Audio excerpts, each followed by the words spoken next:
opened to me on a dark night in 1976. It was December 19th, a day that will change my life forever.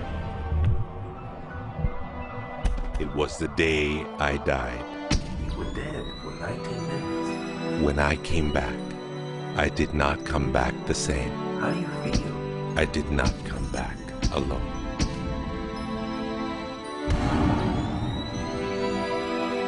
What seemed like days passed in 19 minutes. And over the course of the next few years, I began to remember the greatest mysteries revealed to me. Anything is possible.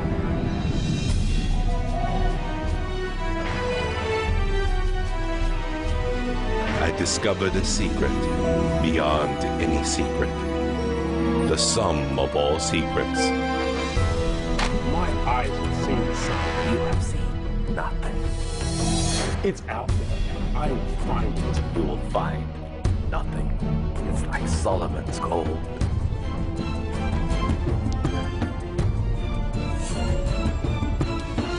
It was the key to Solomon's wisdom. The secrets of the Knights Templar and of the Freemasons. He must be stopped. Courage, my dear boy. Be strong, be brave.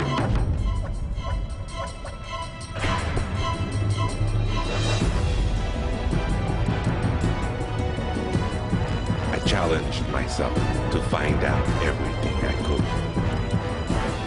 I found great teachers who knew this and began to seek them out.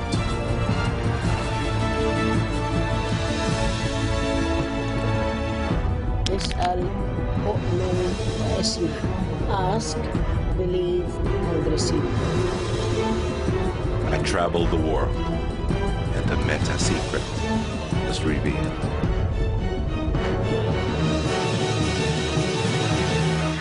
Time has come. I became a messenger to deliver all that was made known to me.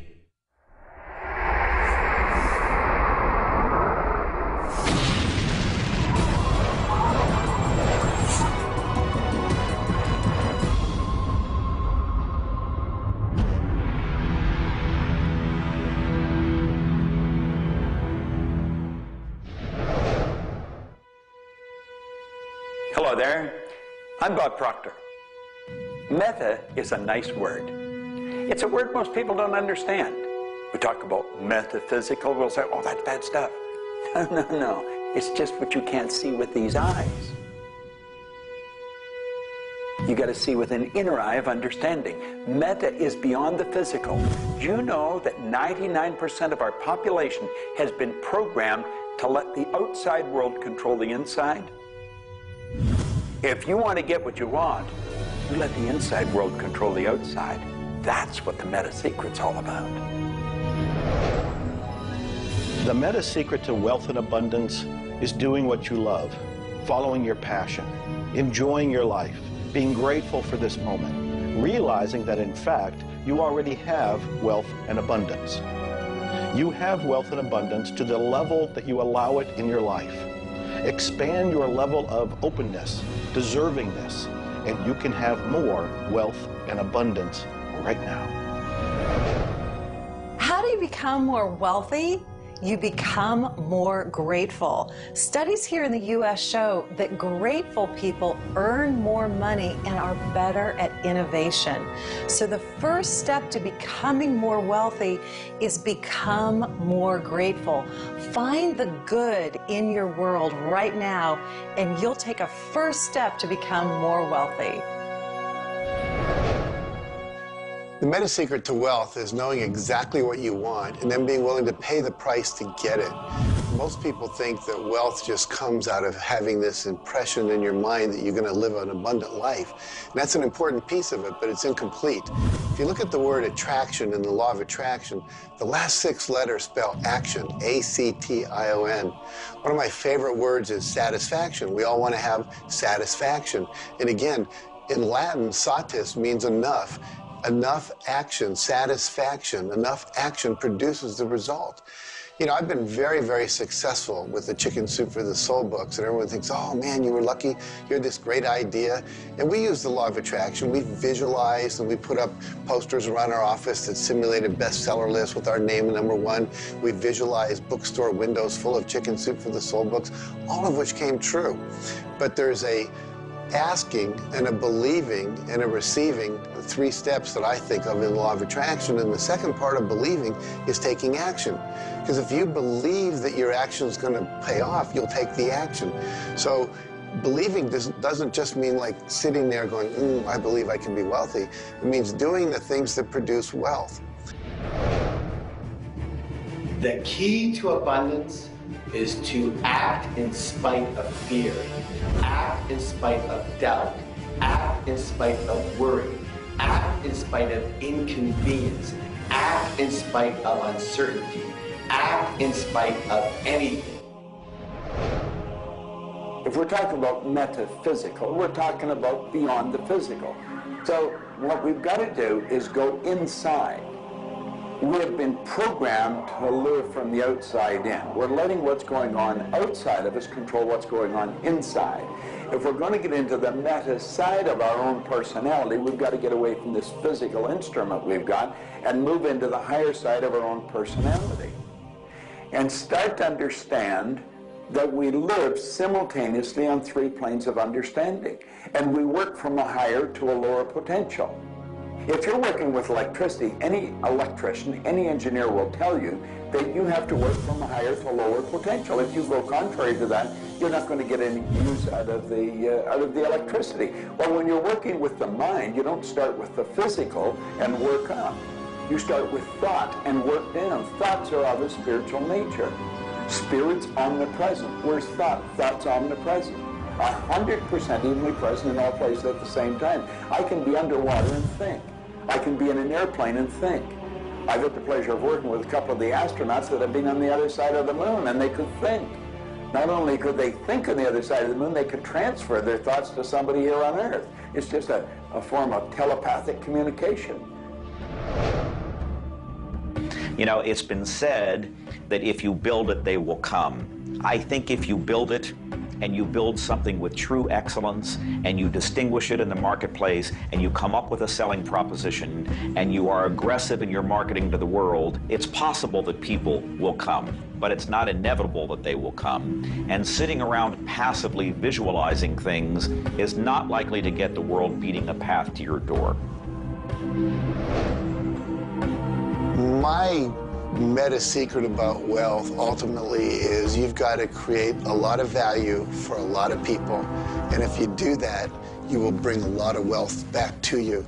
So by giving service and giving that which helps other people improve their lives, brings joy to them, brings service and products to them, if you do that and you keep expanding that, always be thinking about expanding your service to others. And if you do that, wealth is a foregone conclusion. First thing, quit listening to what everyone else is telling you what to do. And start paying attention to what you want to do. You see, I can look back with my memory, and I can remember going and saying, Mom, Dad, or to the teacher, I want to do so-and-so. And they'd say, now, how are you going to do that? See, what they didn't understand is I didn't know how to do it. But neither does anyone know how to do the things they want to do when they first think of it. You don't have to know how. You know, 2 young bicycle mechanics from Dayton, Ohio, in the United States of America, introduced us to a new kingdom. They were the first ones to fly in airplanes. The whole world believed that you couldn't do that. Anything heavier than air is attracted towards the center of the world. You can't fly. But they wanted to, and so they did. Well, clarity to me is a very different concept than I think a lot of people. The first thing I want to know is, what do you think you're trying to accomplish? The next thing I want to know is, why are you trying to accomplish it? The next thing I want to know is, if you accomplish it, what do you really think is going to happen in your life? A lot of people come to me and they say, I want to grow my business, because I work a lot in the business world, the entrepreneurial world. I teach a concept, achievement concept, a concept that is predicated on taking action and implementing, called optimization.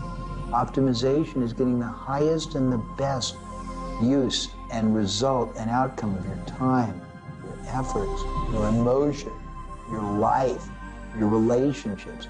But you can't begin, and this is where a lot of people, I think, really fall down. You can't begin to optimize until you take the time to observe, examine, and identify not all, but the scope of options and alternatives and other possibilities available to you, number one, to achieve the goal, and number two, as an alternative goal.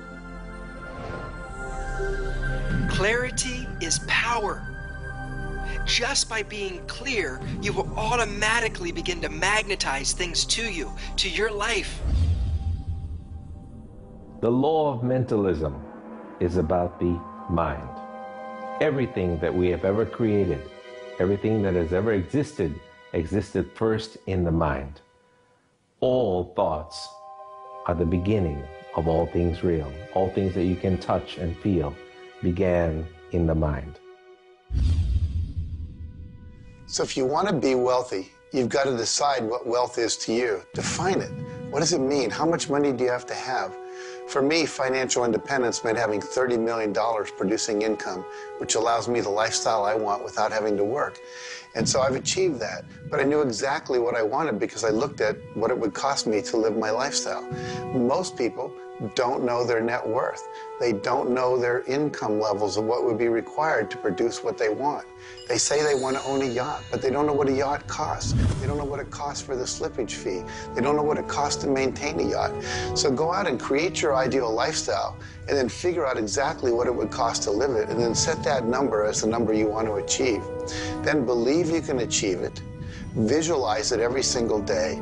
Take action when the action comes. Ask for what you want. Reject rejection. Give up any idea of failure. Just persevere until you continue on, until you produce the result you want. The law of attraction's a good starting point for thinking about how to improve your life. You want to align your thoughts and your beliefs with what you want your life to be. But the law of attraction itself, by itself, won't allow you to achieve the abundance that you need. There are certain steps that you need to take, and these steps are all incorporated in what we call the meta-secret.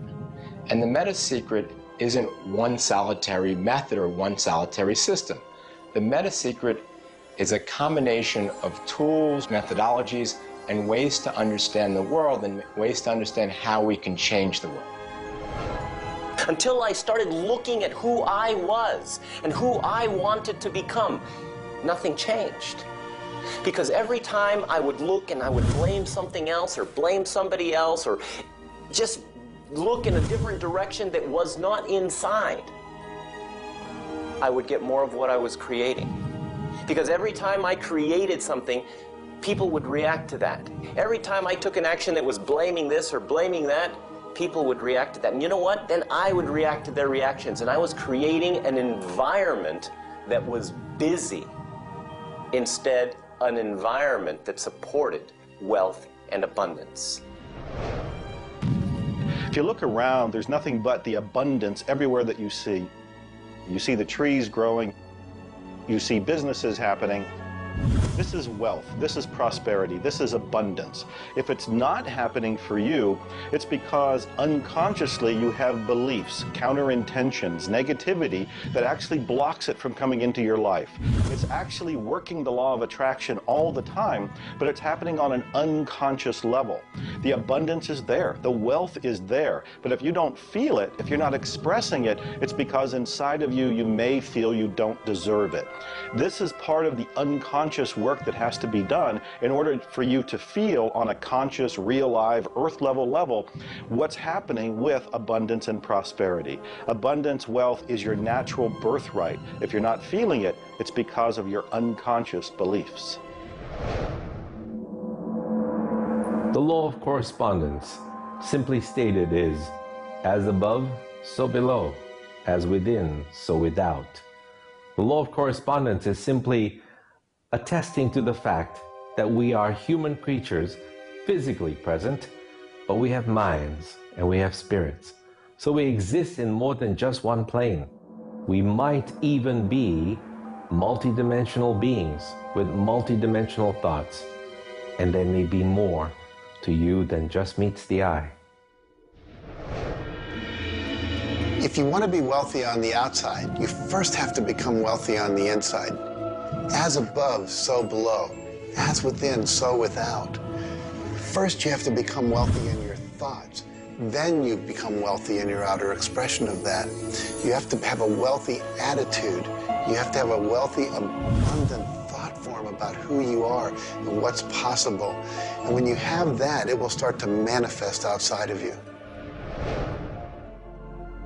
If a person wants to take a quantum leap rather than incremental steps, they have to begin by understanding that they can do that. There's a marvelous little book. It's called U Square. Now think of what that means. If you square a number, you multiply the number by the number, don't you? Well, when you square, you multiply your potential by your potential. It's astronomical. I mean, you just go off the board.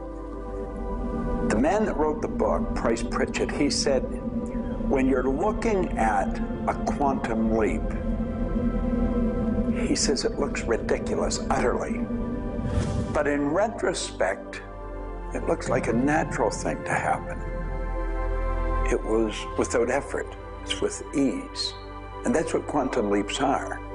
What you're really doing is getting rid of limitations in your mind, and you're letting your mind just take off and build a great big idea. And you start before you're ready. You defy what the masses are controlled by. You've got to move into a space all of your own. Understand you're working with an infinite power that's omnipresent. It's with you all the time. It's closer than your breath. And you get in harmony with that and just release all thoughts of limitation and make up your mind you're going to take and just compound your effectiveness. That's essentially what I did. I didn't know what I was doing at the time. I didn't understand quantum leap, but I took my income from $4,000 a year to $175,000 in a year. And then it went over $1 million. And I had no understanding of what happened. Now understand this, I had been raised to believe that if you don't have a good formal education, that you'd never be able to do what I did. If you don't have experience, you can never do what I did. I had 2 months high school and I had a bad work record. But my income went from $4,000 to over $1 million a year. Now you can do that. And the first step is understanding that you can do it. Quit listening to people tell you you can't, and start to see yourself doing something really big. Write it out on a sheet of paper. Begin by saying, I am so happy and grateful now that I have turned my annual income to a monthly income. It's not just about attracting things to you. It's about learning to trust what you're attracted to. You are naturally going to be attracted to certain kinds of people, to certain movies over other movies, to places you want to vacation versus other places, to workshops you want to take or books you want to read versus other books. Trust what you're attracted to. It will take you where you need to go, and it may not always make sense to you. I remember going to a seminar, and there was a woman teaching about how to triple your income in a year. And at that time, I was probably more like a hippie than I am the entrepreneur that I am today. And my wife, who was against making money at the time, thought it was evil when you should be in total service and all this. She said, I can't believe you're going to that workshop where they're going to teach you about how to make all this money. I thought you were more spiritual than that. I said, honey, I don't know why I'm attracted to that workshop. I'm going to go there. So I sat down, the woman next to me, we started talking. It turns out she was a veterinarian. And it turns out that our cat had feline leukemia at the time. And I started talking to her about that, and she said, well, I'm the world's expert on feline leukemia. And I said, well, I've heard there's no cure for that. She said, no, there actually is a cure, and I can teach it to you. And so she called my veterinarian, told him what to do. My cat lived for many, many more years than the local vet thought it should. But see, I was trusting my attraction to go to that seminar, and it led me in a path that saved my cat's life, which was not where my conscious thinking was, but it was a very important goal to me to keep my cat alive. Those kind of things will start to happen. Most people are uncertain about something. They're uncertain about their next step. Here's your message. Do it. Do it. Whatever you're uncertain about, do it. Take the step. You will learn so much more. You'll get so much further faster by actually getting in the game than doing it, than thinking about it forever. One of my sayings is, one step in the right direction is worth 100 years of thinking about it. The law of correspondence, the law of mentalism, and the law of vibration all combine to help you understand that the notion of wealth is arbitrary. You're always wealthy in comparison to someone else. You choose a person to compare yourself with, or your wealth or your level of wealth with, and then you decide at that point to be happy with the situation or to be unhappy, and therefore change it. All of wealth is subjective. Understand this, and you understand that there's an ebb and a flow to your finances. The more comfortable you are with how you interact with the world, with the value you give in the world, with the service or the product that you give the world, then you begin to realize your place in the world. And by realizing this, you participate in the abundance that is all around you at every moment and at every time. It is all yours. From the beginning, it was yours. Until the end, it will always be yours.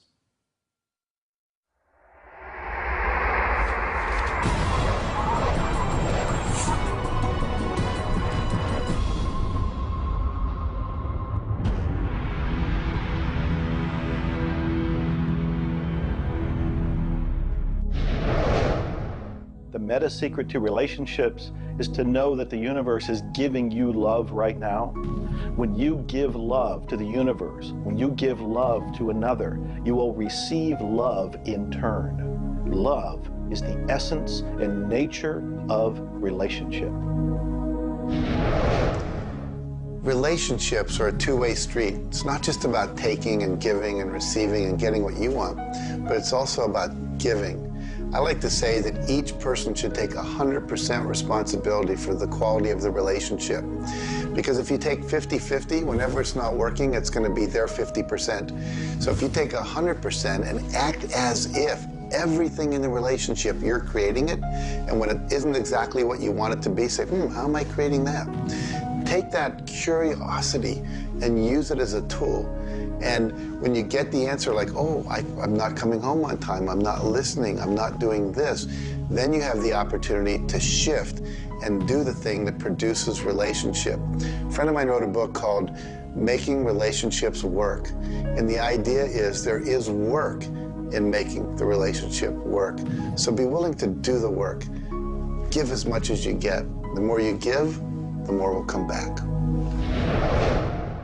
To have a better relationship with anyone in your life, first you begin by having a relationship with yourself. Treat yourself the way you would your very dearest friend. Love yourself regardless of all the crazy shenanigans you pull. Believe me, I do this every day. So if you want a better relationship with someone else, love yourself. Relationships are part of what the universe is giving you as a gift. The first and most important relationship is the one with yourself. When you love yourself, you heal yourself. When you love yourself, you become a magnet that people want to hang around, and you begin to attract other people and new relationships. It's all based on love. It's all based on non-judgment. It's all based on total acceptance. The universe has a relationship with you right now, and the universe wants to give you more. Are you ready to accept it? The concept that I can't live without you is a tragic statement to me. The idea that I need somebody else to complete my life, I need somebody else or my life's not worthwhile is a very sad statement, and I think someone needs to take a good look at themselves when they say that. When you start to think that thought, stop for a second and realize life is full of stuff, and sometimes stuff is potholes, and sometimes stuff is bridges are out ahead, and sometimes there's a detour in life. I heard somebody once say that sometimes the most beautiful scenes in life are the ones we observe on a detour. Have you ever gone on a detour and realized that your life wouldn't have been the same if you hadn't taken that twist or that turn in your life? Next time stuff happens, take a look. Maybe there's something better right around the corner. The law of cause and effect tells us that there's no such thing as coincidences. Everything that happens in this world happens because of a reason. Someone, somewhere, created a cause. It may not be something you are aware of. It may not be something we can even begin to realize or see at this level. But at some level, someone, somewhere, or a group of people, or even us, may have created it. And so as a result, we see the effect. We see the effect around us. We see the effect everywhere on this planet. Everyone asks me, Jay, how in the world can I have a better, a happier, a richer, a more joyous relationship? And it's very simple. First thing is you got to slow down enough to be externally focused. It's all about them. The more interested and externally focused you are on the other person, the more extraordinary their experience will be, and the more naturally they'll reciprocate it. The second, and you're watching me, and I've got a serious side, and you know that, but you got to get in touch with your childlike sense of curiosity, of innocence. The third is you got to be in the here and now, and that's so trite and said so often, but being in the here and now means connecting deeply and being aware of what people are saying and looking at them and being responsive to their feedback and their mannerisms. And the last thing, and the easy thing, is to, again, as I said earlier, enjoy the process. We are so busy, so stressed in our life, trying to get from one thing to another, trying to multitask, that the greatest way to have wonderful relationships is to commit. Commit, not just the time, but your being, to being there, to connecting. For me, the meta secret to relationships is to be the person you're looking for. Whatever it is you're out there looking for, be that and give it away. If you're looking for someone who's loving and kind and compassionate and generous, you need to be loving, kind, and compassionate and generous. Whatever it is you want, you've got to be that and express that out into the universe. And whatever you express out is going to come back multiplied. The meta secret of relationships is for you to develop an identity that brings out the best in your partner and helping your partner to be the best that they can in order to bring out the best of who you are. Criticism seems to be a big problem. If you are really secure in yourself and somebody criticizes you, it isn't going to bother you. Now, if you're insecure and somebody criticizes you, it's really going to bother you. You see, 9 out of 10 times, the person that's criticizing you really wants to help you. They just haven't really learned how to communicate effectively. But let's not let somebody else's criticism or their way of helping us shake us. If we're solid in our own self, and we really understand ourselves, then we can handle it and it won't be any problem. If criticism really rattles your chain or rattles your cage or really upsets you, it's not the criticism that upsets you. It's not the other person's opinion that upsets you. It's how you react to it. And you see, if you were really solid within yourself, you would respond to it. You would thank them for it and say, but I really don't choose to do that. Or you'd say, well, thank you, that's probably a good idea, I'll try it. But they're not going to knock you off track. So it goes back to have a good, sound self-image, a good image of yourself. Maxwell Maltz wrote a beautiful book on that way back around 1960 called Psycho-Cybernetics. Psyche-cybernetics. Cybernetic is the communication mechanism in our mind. It's the image that we hold of ourselves. It's like a life-governing device. Well, you've got an image of you just same as I have an image of me. And our image controls how we walk, how we talk, how we dress, how we meet and greet people. And it also controls how we handle criticism when it comes our way. And it will come your way, just same as it comes to me and everybody. We want to be solid in our own belief about who we are and what we are. Let's really get to know ourselves. And then, rather than react, let's respond. It doesn't matter how they approach, whether they're diplomatic and trying to help us or whether they're trying to find fault. It won't really make any difference. We will listen to what they have to say, listen to it, and then we'll either accept it or reject it, but it isn't going to affect the relationship with the other person one bit. There is masculine and feminine in everything. Nothing is entirely masculine, nor is it entirely feminine. We have different aspects of yin and yang, of harshness and softness, different aspects of masculinity and femininity in everything.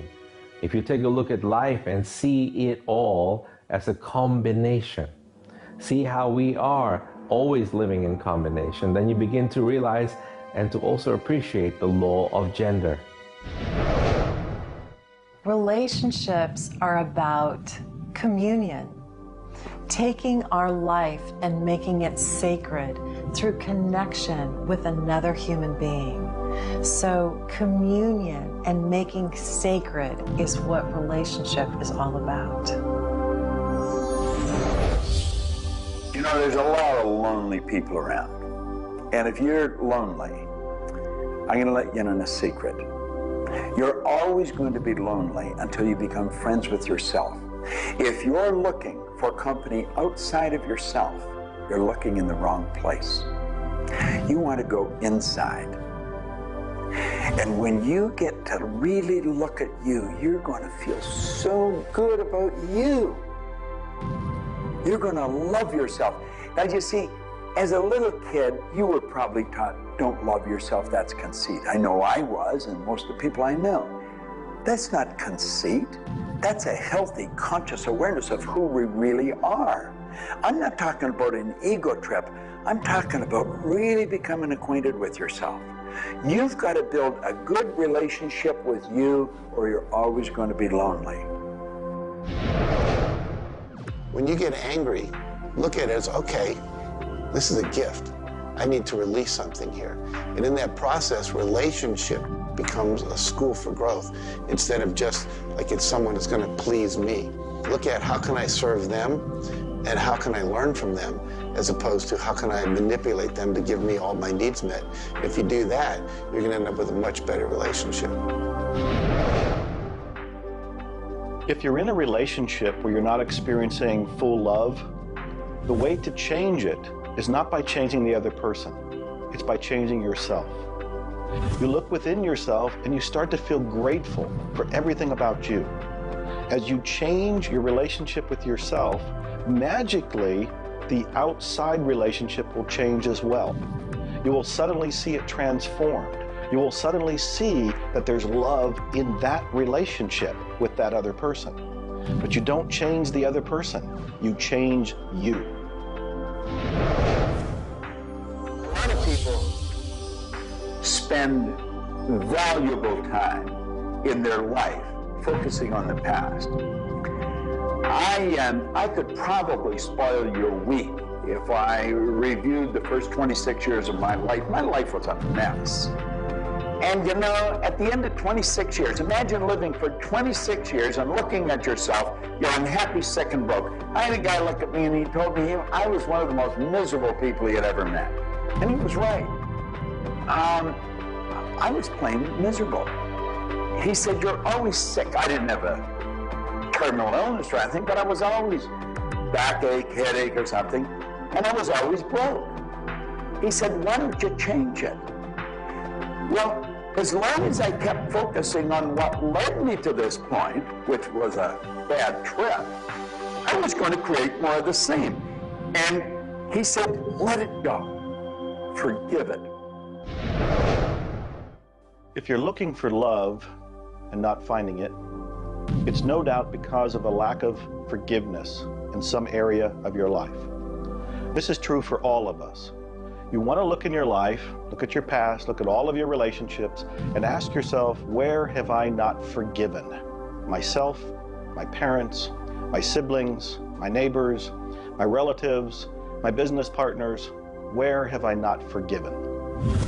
When you go and forgive, you release the energy that allows the law of attraction to bring new love and new relationships into your life. How do you do this? You look and ask yourself, where have I not forgiven somebody? Somebody's going to come to mind. It could be you.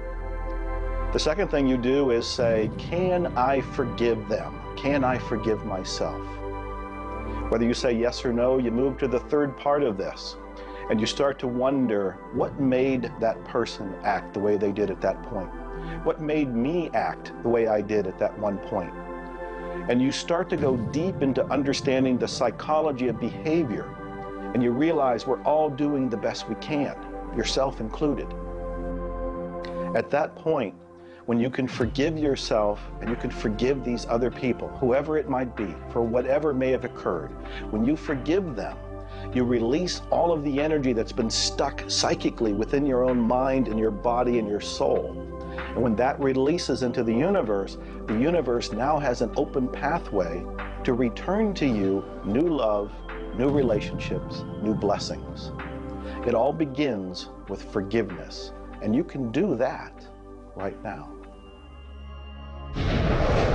When we talk about love, we're talking about the greatest word in the world. Leadership is a great word, but no word compares with love, because without love, you're dead. There's life in love. There's forgiveness in love. There's really everything. There's thankfulness in love. Now, the problem is learning where do we start, because we find sometimes in families there's no love. In marriages, there's no love. But we quit looking around and we start learning. It begins with me. And when we start learning, we're not too loving ourselves. And it begins with your learning. To me, you could say you're loving, but unfortunately, you love people you like. Love has to be unconditional, loving those you don't like. Now, in my case, when my wife married me, she said she loved me. I told her I loved her. But as soon as we got married, I would say, I love you. She said, well, why don't you act like it? I say, I do act like it. She says, you have a funny way of showing it. I say, well, I love you enough to die for you. She says, try living a little. And so I discovered, as loving as I was, I didn't fit her definition. The law of gender, the law of vibration, and the law of rhythm. All of these figure in relationships. You see, love is a dynamic. Any relationship is a dynamic. When you are actively relating, that's when it's alive. That's when it's fun. When you sit back and you start to look at the relationship, then it becomes static. It becomes a relationship to be assessed, to be looked at. But when you're relating to your partner or your spouse, amazing things happen. It's dynamic, it's moving, it's alive. And that's what all love is supposed to be, alive, and so much more fun. Changes happen all the time. We change. Human beings change. You change, I change, we all change. But if you can change together in the same direction, amazing miracles take place. Words, feelings, thoughts are all aligned. And all of a sudden, you can take on any problem and it's not an issue. That's what relationships are all about. That's what relating is all about. That's what love is all about.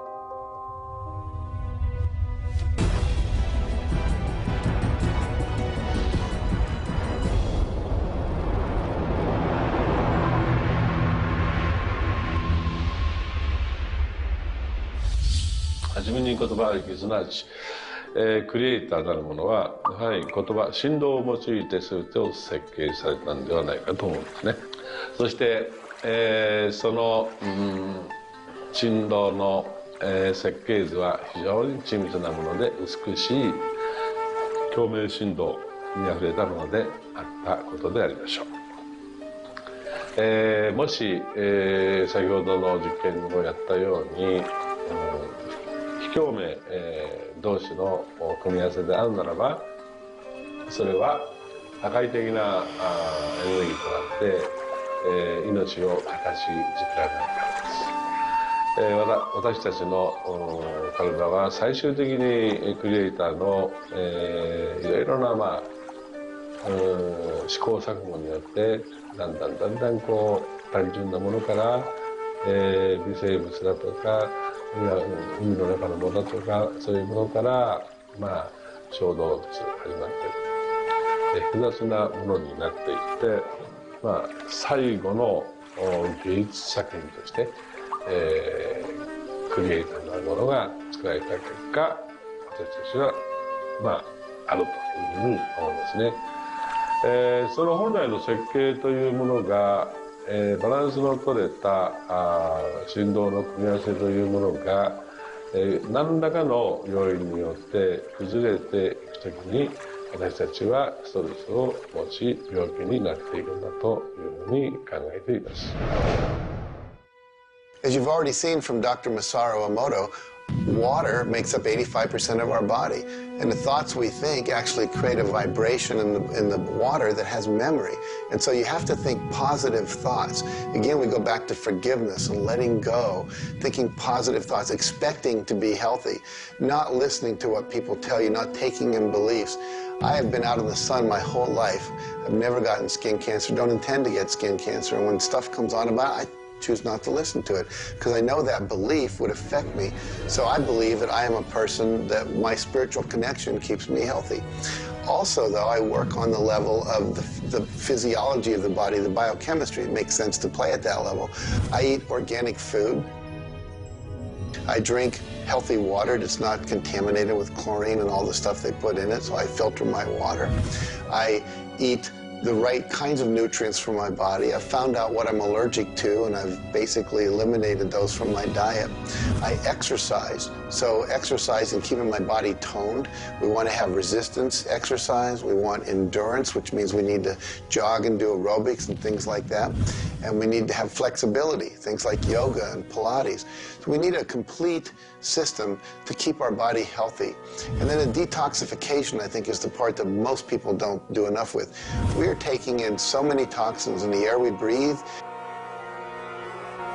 But if you will cleanse on a regular basis, I cleanse every Monday. I just do a cleansing diet where I just drink liquids and then I don't eat anything else, and my liver has a chance to get rid of all the toxins that are in my body.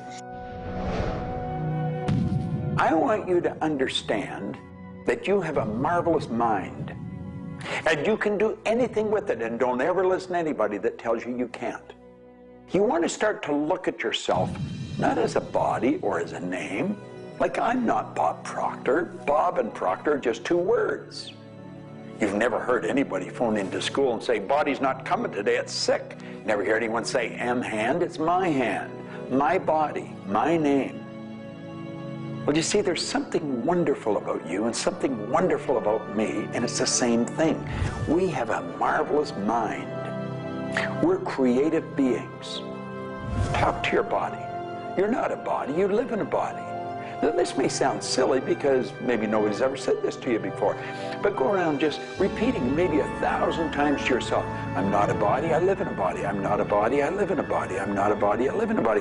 Then start telling your body to relax. The meta secret to great health is to feel good now. You do that with good thoughts, you do that with good food, you do that with plenty of sleep, you do that by doing what you love. That's the meta secret to great health. The meta secret to health is to honor your body. Listen to your body. Are you tired? Are you hungry? Are you thirsty? Do you need time to play? Have greater health. Honor your body. Health. Not just physical health, not just eating the right things and getting exercise, but let's talk about emotional health. This means doing what you love, loving what you do, looking forward each day, researching, helping other people, giving back. This is the meta secret to emotional health. To me, recognizing the divine component in us has a twofold effect. On the one hand, it's incredibly humbling, because how many of us really live up to being godly? How many of us really maximize the God-given talents that we're given? How many of us really live lives of fulfilled potential? So on the one hand, it's kind of intimidating, but on the other hand, it's very inspiring. It's inspiring to think, I, as a human being, am capable of being godly. I'm not God. I'm not going to confuse myself with God, but I am capable of being godly. I am capable of a goodness which can resound around the world. I am capable, like God, of using language to bring things into existence. An architectural drawing is the languaging of a building into existence. A marriage contract is the languaging of a relationship into existence. Any sort of contract does that. A novel creates a world that may be more real to us than the so-called real world that we are living in. And being godly is both an obligation, which frankly I feel I fall vastly short of, but also an incredibly inspiring opportunity. And the ancient traditions, not only the one that I come from, but really all of them, teach us this. The law of rhythm is the very fabric of life itself. Rhythm is everywhere. Things are born and things die. We move into a season and we move out of a season. We go within and we go without. We change. Rhythms flow in our emotions as well. You cannot always be feeling happy. Sometimes you'll feel sad, you'll feel down, and then you'll come out of it. Whatever goes up must come down. You've heard the language. Rhythm is exactly that. And the minute you begin to realize that all of life is all about the law of rhythm, then you can flow easily in bad times and then have more fun in happy times. When you start to expect rhythms, know that if you're happy in one direction, you can also be unhappy in the other direction. The law of rhythm surrounds us, works with us, and if you master it, there's nothing you can't do. The meta secret to health and having amazing energy is the ability to look at your world from a perspective that, hey, things aren't always going to go your way, but you know what? As long as you always do your best, as long as you are focused on what you achieve and what you're trying to accomplish, then it's all going to work out. I think one of the most important keys is to recognize in life just about all the limitations that we have are self-imposed. To realize that is the greatest breakout, the greatest. I talk about staging jailbreaks in your life, breaking out of the mental prisons, getting over the walls of the self-imposed impossibilities in life. And it is remarkable what happens when you realize, take a look at what really is holding you back. And very often, almost all the time, it's you. It's you. The power lies within you. See, humor is good. It really is. I don't really understand what it does to you, but I know it does something to your brain. Norman Cousins, who's gone now, but lived a long and very, very effective life. And he had been diagnosed with a disease, and it was killing him. He was literally dying. And one day he got thinking to himself, if sadness and sickness are hooked together, then happiness and health must be hooked together. And so he had people bring in old movie films of Laurel and Hardy and all kinds of different old actors, funny stories. And he started to play them. They made him move out of the hospital. So he rented a suite of rooms in a hotel. And he had these movies playing all the time. And he was laughing, a real belly laugh. And he got better. Now, I think you know when you're laughing, you're feeling good. Start to laugh at yourself. When you make a mistake, laugh at yourself. Don't get serious with yourself. It plays a very, very important role in a healthy, relaxed life. If you want to study it further, get into some of Norman Cousins' material, and he'll explain exactly what it does to the brain that controls the vibration of the body. Start laughing a little more. Have fun. The mind can't be all it is designed to be without the body being everything it was designed to be. But we basically thwart both. Or you can have a great relationship. You can have a great financial situation. You can have a great family relationship.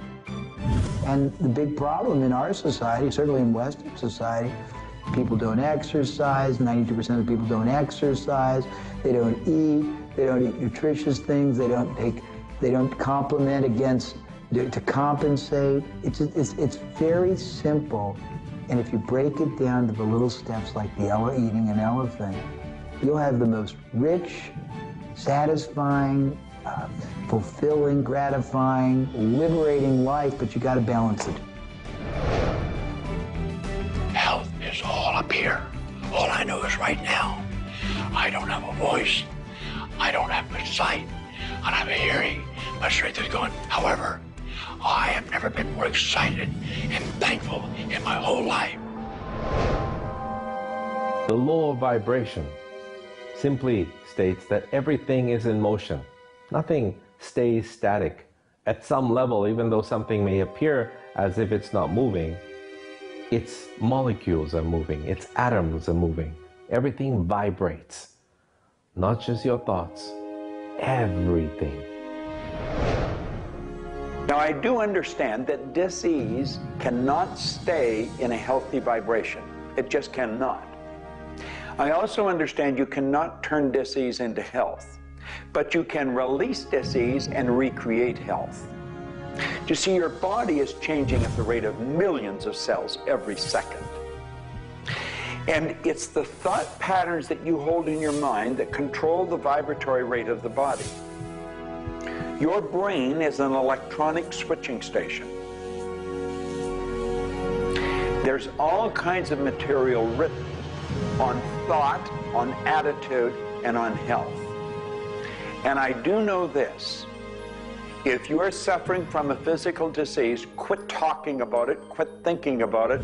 Go to a very competent medical doctor and follow that person's advice, because he or she will tell you what to do physically, but at the same time, instantly begin visualizing every molecule of your being in a harmony with the law of vibration. Now, I would have an affirmation that I would repeat. I am so happy and grateful now that every molecule of my being is vibrating in perfect harmony with God's laws. My body is getting healthier and stronger and more vibrant every minute of every day. And repeat that. Treat it like a mantra. I can't predict what's going to happen for you personally, but I do know that hundreds of people, if not thousands of people, have experienced healings and cures by beginning to change their thoughts about what's going on in their body. In my book, The Attractor Factor, I talk about a person who had cancer. She experienced the idea of forgiving everybody and everything in her life, and she went through the process of doing that, working with a coach. She then went back into the doctor's office. They opened her for surgery, and there was no cancer. It was gone. By forgiving everybody in her life, including herself, she transformed her body. She reached this place of healing and this place of peace. And as a result, she experienced a cure. If you're finding yourself sitting here watching this and you're ill, you've got a chronic condition, you're sick, what you need to do is a couple of things. Number one, you need to first work on your attitude. You need to believe you can get healthy. You need to not believe anyone who tells you you're going to die, or it's terminal, or it's going to take a long time. Literally, we know that we can get rid of a disease in minutes, in literally minutes. I had a cold once, and a person literally did an exercise with me. My nose dried up, my fever went away, the achiness went away in 5 minutes. So we know the power of the mind. We know that you have to forgive and release. So much work now being done on cancer, where we know there's resentment, and different forms of resentment will come into different forms of cancer in the body.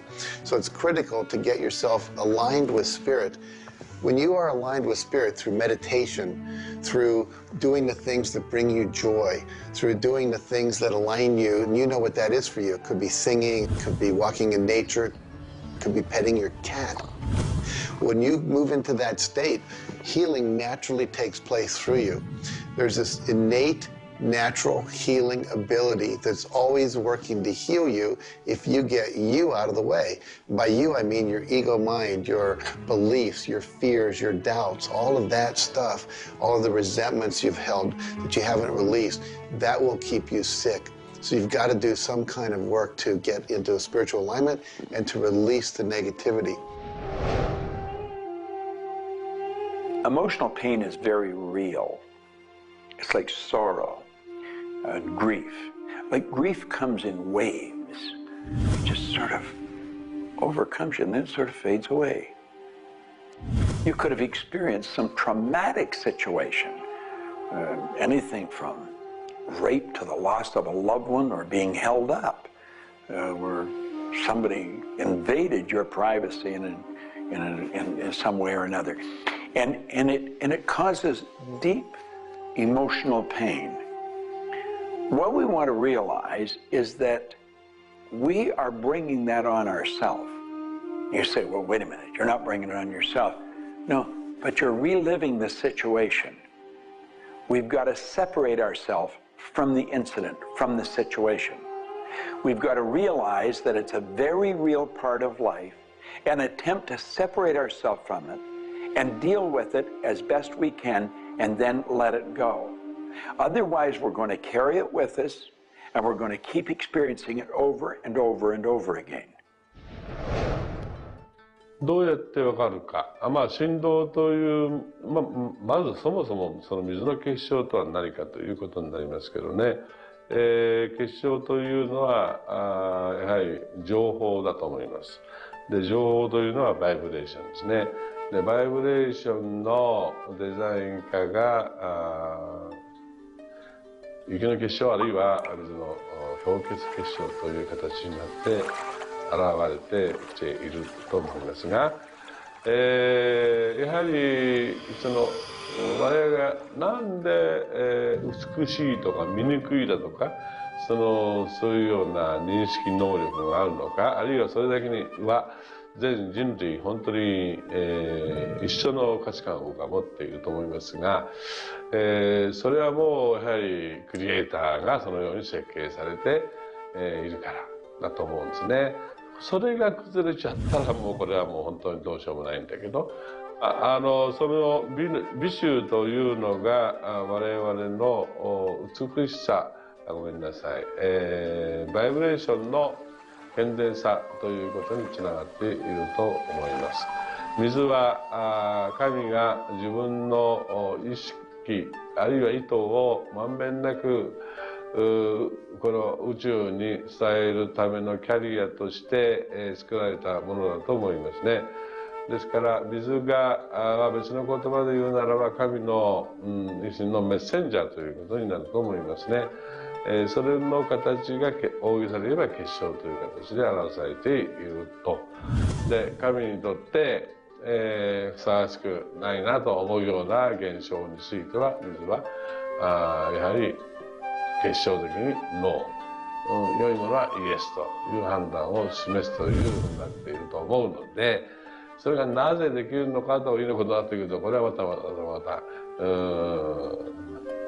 僕にとっては来世の研究課題かもしれません。Stress is caused, in my opinion, when we take our power and give it to the problem. We want to maintain the power. I'm in control of me. The power is going to stay with me. I am not going to let the condition, the circumstance, or the challenge that I may be facing control me. You can make a decision right now that you are going to maintain your power and you're going to let everything outside stay outside, and you know that when you're in a totally relaxed state, the solution to problems come.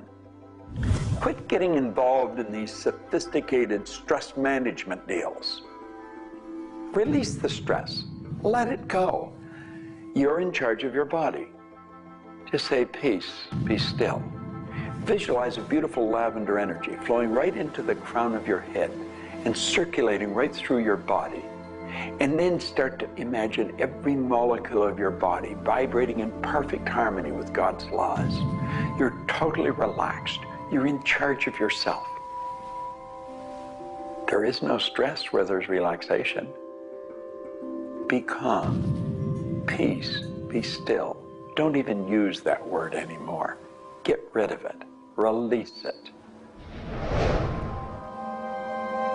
The laws of cause and effect, of rhythm and polarity, come into play when we talk about your health. Your body is an amazing symphony. Amazing miracles taking place on every part of your body. And what holds it together are fields of force that we cannot even begin to understand. Every day, your cells are renewing until you have new organs generated all the time. And your body and your cells are repairing themselves even as they remove toxins from your body.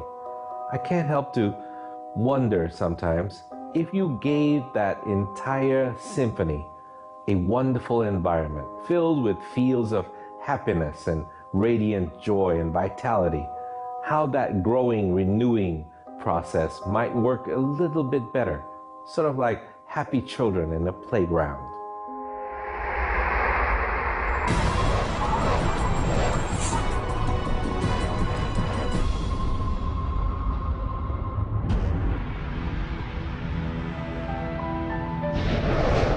Here's the paradox of being human. Real happiness is only available in the moment.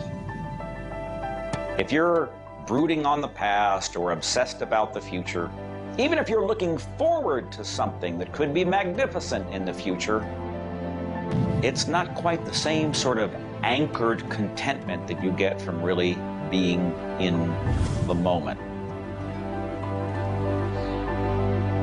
We human beings seem to be perpetually someplace else. That's kind of like one definition of the human predicament, the human condition. We are perpetually thinking about the past, the future, something to the right, something to the left, something else.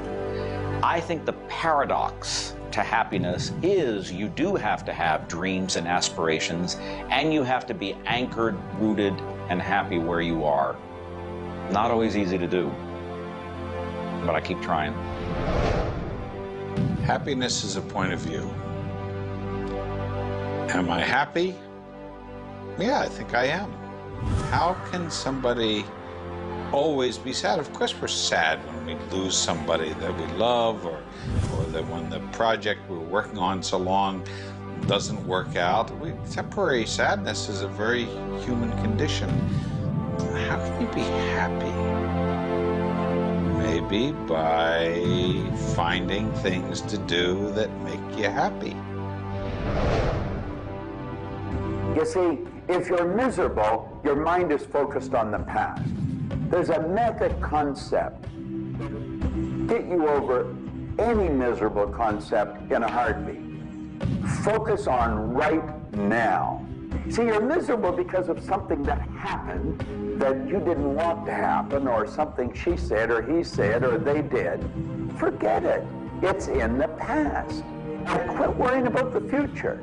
Have you any idea the number of electrical charges must fly through your body for the simple object of writing your name? See, your brain is an electronic switching station, and you've got one. And you can activate brain cells. You can set up any vibration you want. If it's a negative vibration, you're going to be unhappy. If it's a positive one, you're going to be happy. Every brain cell is a positive and a negative pole. Everything that you look at is going to be impregnated into cells in your brain. Now, you're either going to look at the positive or the negative side of it. What side do you want to live in? I choose to look at the good side of a situation. Put yourself in a good vibration. Think of the blood in your body. Do you know it circulates through hundreds of miles of passageway every 33 seconds? It carries all the food in and all the garbage out. You've got more power in your little finger than you need to light up your home for the year. There's about 11 million kilowatt hours per pound of potential energy locked up in your body. And you're probably saying, I haven't got any energy. That's because you're miserable. Get out of it. Get over it. Focus on now. One of the most important things you need to do in your life is discover your life purpose. I believe that everybody is born with an individual and unique purpose. And when you are doing your life purpose, when you're living it, expressing it, fulfilling it, you're happy. And so many people have talked about joy being your guidance system, that when you're off purpose, you're not happy, you're not joyful. And so this joy, this inner experience of happiness and joy is a way of saying, oh, I'm on course, I'm doing the things I'm supposed to do. Stephen Covey said, you know, you don't want to get to the end of life and get to the top of the ladder and find out the ladder was leaning against the wrong building. You can be very, very successful. And we see people with all the cars and the toys and the money and the society recognition and so forth, but they're not happy because they're not fulfilling their purpose. Think about it like this. A rose has to be a rose. A chrysanthemum has to be a chrysanthemum. A geranium has to be a geranium. And yet we as people have been given choice. The choice to pursue any number of things and do whatever we want to do. But unfortunately, most of us have been talked out of our purpose. If you want to be happy, come back into this moment and do what you love in this moment.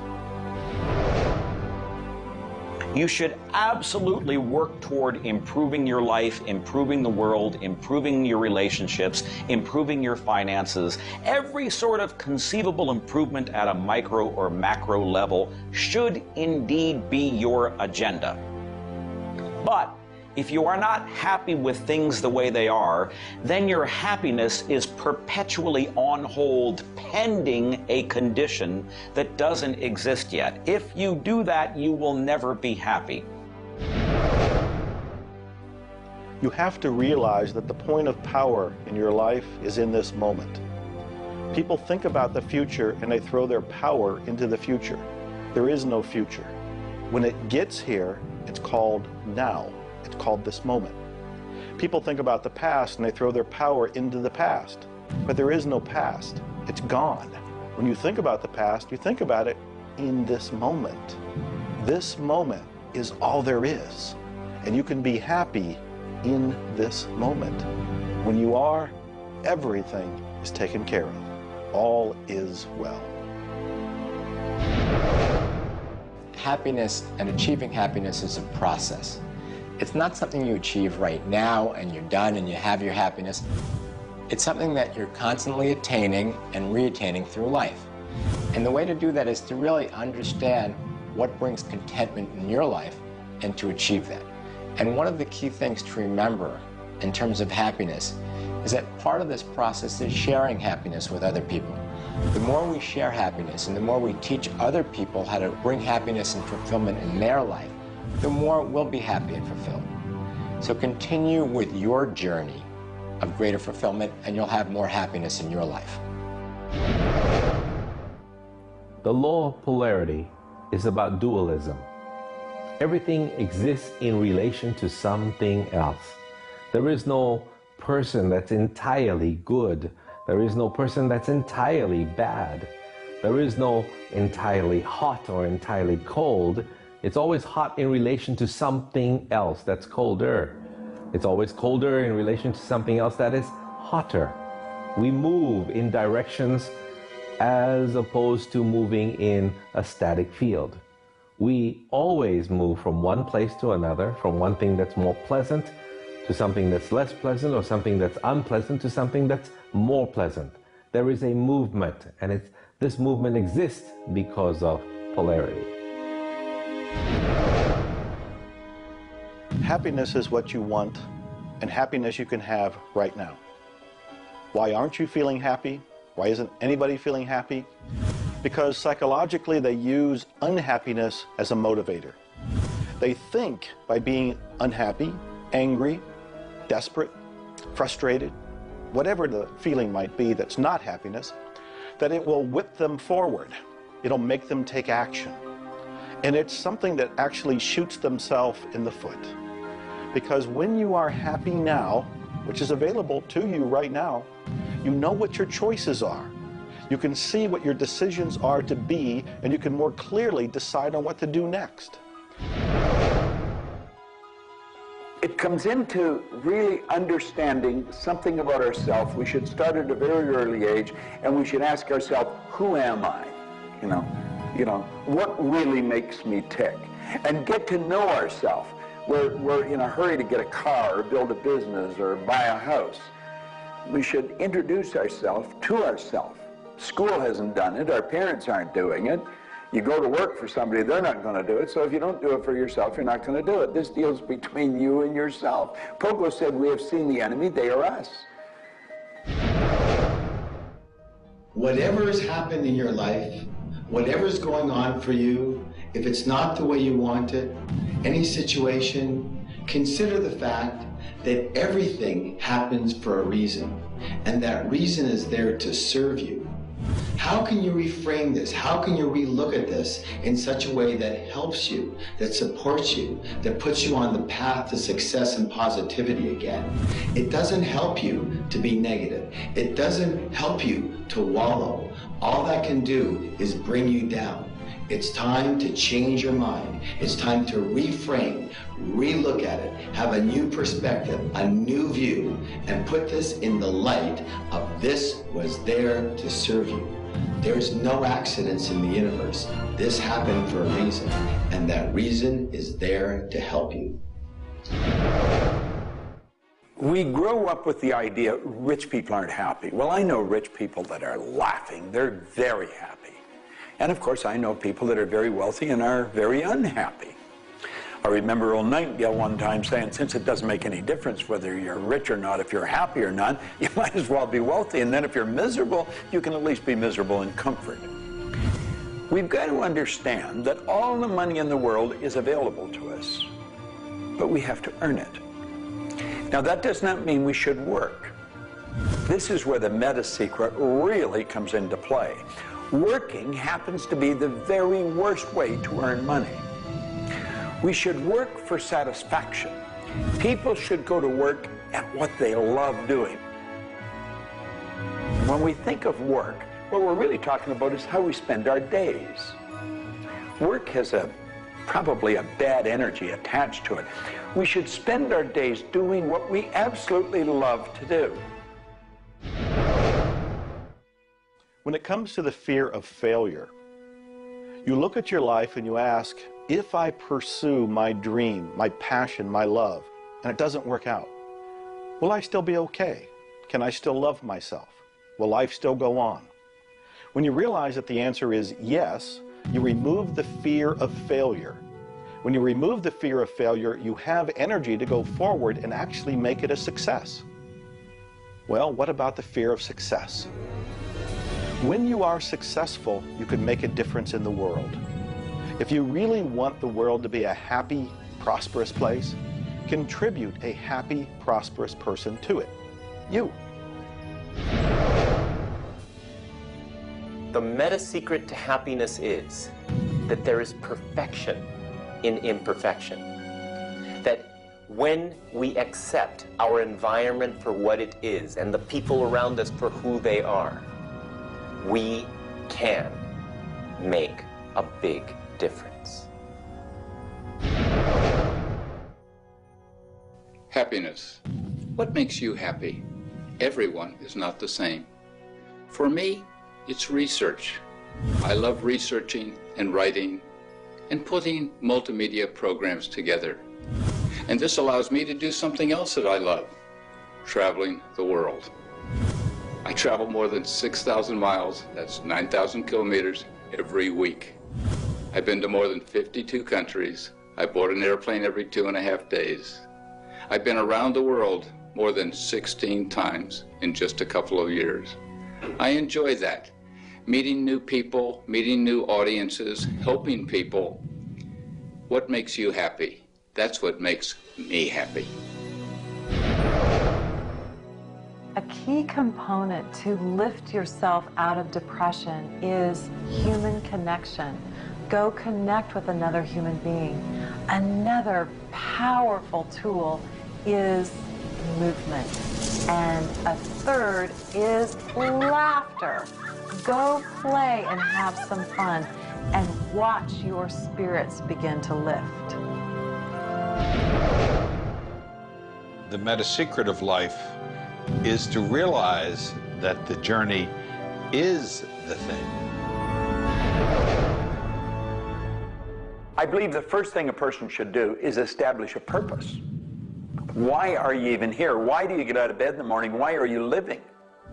I honestly believe every one of us are hardwired to do something. So how do you decide on your purpose? You decide on it by asking yourself, what do I really love doing? So you have your purpose. This is what you're going to do with the rest of your life. And then you build a vision. Then your goal is taking a bite out of that vision. Now, when you do that properly, you're going to love what you do. When you wake up in the morning, you can't wait to get going. And you're going to be doing it until you go to bed at night.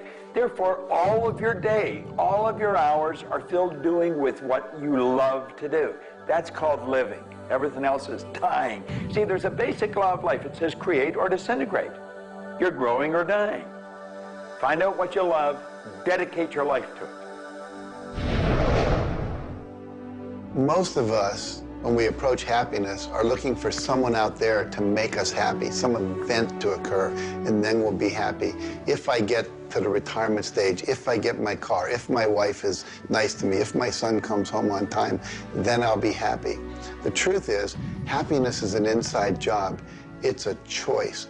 When I have an expectation on how someone else should be, I've given my power over to them. What I want to do is simply learn how to create joy and happiness inside myself. And we can do that in numerous ways, by doing the things we love, by focusing on the good qualities in ourselves, by choosing to focus on the good qualities in others instead of being judgmental. Once we realize that happiness is an inside job, and I get to be as happy as I choose to be, not as happy as other people make me, the reality is I can move into a state of pretty much constant joy and bliss. Stuff happens.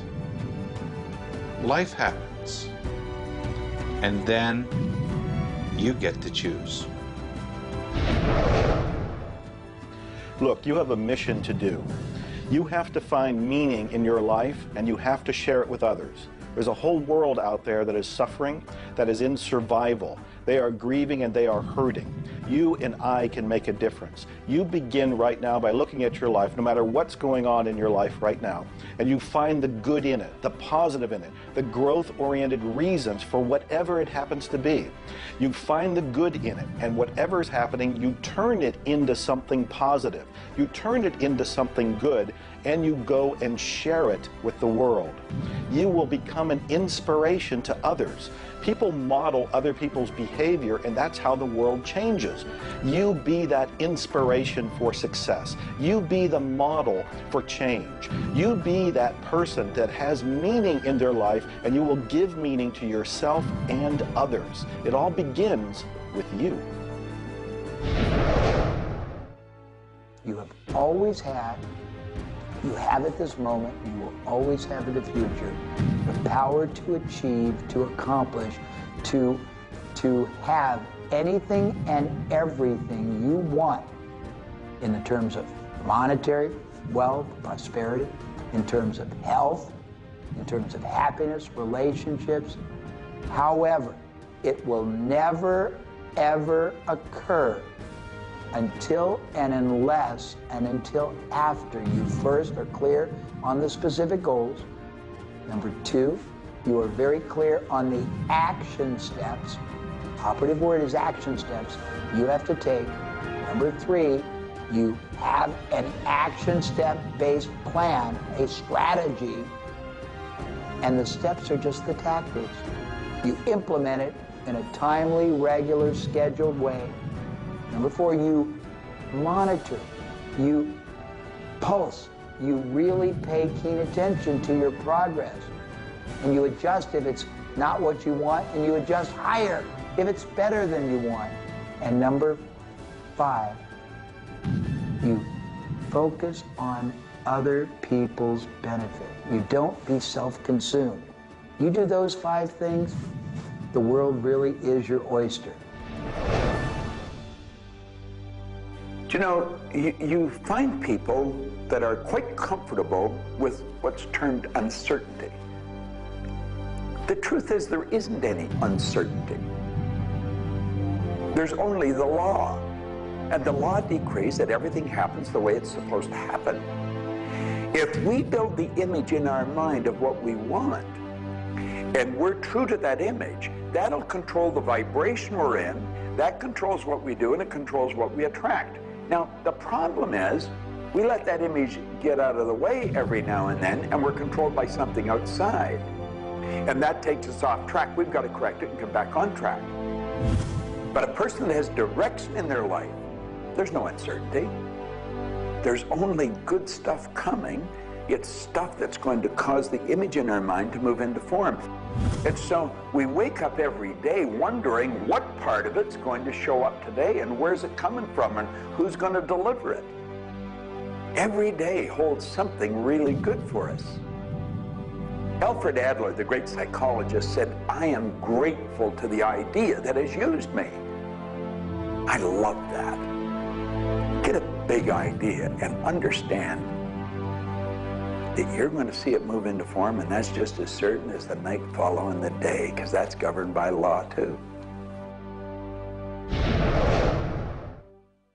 The laws of correspondence, of vibration, polarity, and rhythm come into play when you talk about the meaning of life and happiness. We make our happiness dependent on what other people can do for us instead of what we can do for ourselves. You know, there's a concept they don't teach you in school. It's called enough.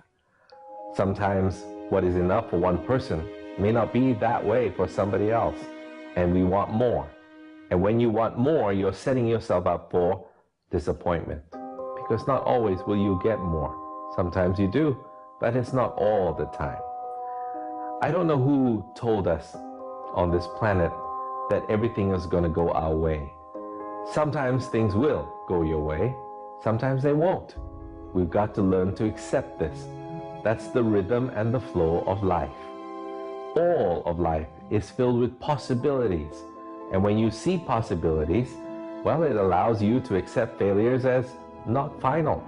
Failures are learning lessons. The American Indians, the Hopi Indians in the Southwest, well, they have a belief. Every day they wake up and pray to the Great Spirit, and they say, "Oh, Great Spirit, allow us today, this day, to make 20 mistakes." You see, they believe that by making mistakes, by failing, you actually learn more. You add to this wonderful fountain of wisdom that is called you over a period of time. And if you don't fail, they say, you don't learn anything. So how many times have you failed? I know I have failed a lot. But over the course of the years, I also knew something that was different. And that was that I was responsible for my own happiness. I knew that there was laughter everywhere, but I also knew that if I wanted to participate, that laughter has to come from inside, not from outside. And that's the nature of spirit, and that's the nature of who you are, and that's the meta secret to everything possible. This is our home. We have nowhere else to go. Earth gives us everything we need to celebrate life. Everything you do will either hurt or heal our planet.